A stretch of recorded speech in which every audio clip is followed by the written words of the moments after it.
അപ്പോൾ നമ്മൾ കുറച്ച് ദിവസം മുന്നേ ഒരു മൈക്ക് വാങ്ങിയിട്ടുണ്ടായിരുന്നു. അപ്പോൾ നമ്മൾ വാങ്ങിയിട്ട് ഒറ്റ പ്രാവശ്യം എന്താ യൂസ് ചെയ്ത് എടുത്ത് വെക്കുമായിരുന്നു. കാരണം എന്താണെന്ന് വെച്ചാൽ ഇത് നമുക്ക് ഐഫോണിൽ സപ്പോർട്ട് ചെയ്യത്തില്ല. പറഞ്ഞാൽ ഇത് നമുക്ക് ഐഫോണിലൊക്കെ കണക്ട് ചെയ്യാൻ പറ്റത്തില്ല. അപ്പോൾ നമ്മൾ ആൻഡ്രോയിഡിലായിരുന്നു നമ്മൾ കണക്ട് ചെയ്ത് യൂസ് ചെയ്തിട്ടുണ്ടായിരുന്നത്. അപ്പോൾ ഈ ഫോണിൻ്റെ ക്ലാരിറ്റി പോരാത്തതുകൊണ്ട് നമ്മൾ ഇത് യൂസ് ചെയ്യാറില്ല. അതിനുള്ള ഒരു പരിഹാരമായിട്ട് നമ്മൾ ഐഫോണിലേക്ക് കണക്ട് ചെയ്യുന്ന ഒരു കണക്ടർ ഓർഡർ ചെയ്തിട്ടുണ്ടായിരുന്നു. അപ്പോൾ സാധനം വന്നിട്ടുണ്ട്. അപ്പോൾ നമുക്ക് ഉള്ളിലുള്ള സാധനം ഓപ്പൺ ചെയ്ത് നോക്കാം.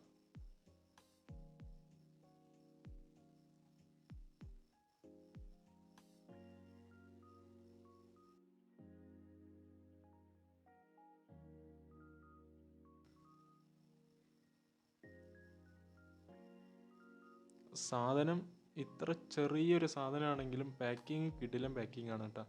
പാക്കിങ് നല്ല പാക്കിംഗ് ആയാൽ പോരല്ലോ, സാധനം വർക്ക് ചെയ്യുന്നുണ്ടോ എന്നും കൂടി നമുക്ക് ചെക്ക് ചെയ്ത് നോക്കാം. അപ്പോൾ ഇതുപോലെ നമ്മുടെ പഴയ മൈക്ക് എടുത്തിട്ട് ഇപ്പോൾ വാങ്ങിയ കണക്ടറിൽ കണക്ട് ചെയ്ത ശേഷം നമുക്ക് ഐഫോണിലേക്കാണ് കണക്ട് ചെയ്യേണ്ടത്. അപ്പോൾ ഇതുപോലെ നമ്മുടെ ആദ്യം കണക്ടർ കണക്ട് ചെയ്ത് കൊടുക്കാം. അതിന് ശേഷം നമ്മുടെ മൈക്കിൻ്റെ കണക്ടർ എടുത്തിട്ട് നമ്മുടെ ഇപ്പോൾ വാങ്ങിയ കണക്ടറിലേക്ക് കണക്ട് ചെയ്ത് കൊടുത്താൽ സാധനം വർക്ക് ചെയ്യുന്നുണ്ട് കേട്ടോ. അപ്പോൾ രണ്ടും വർക്കാവുന്നുണ്ട്.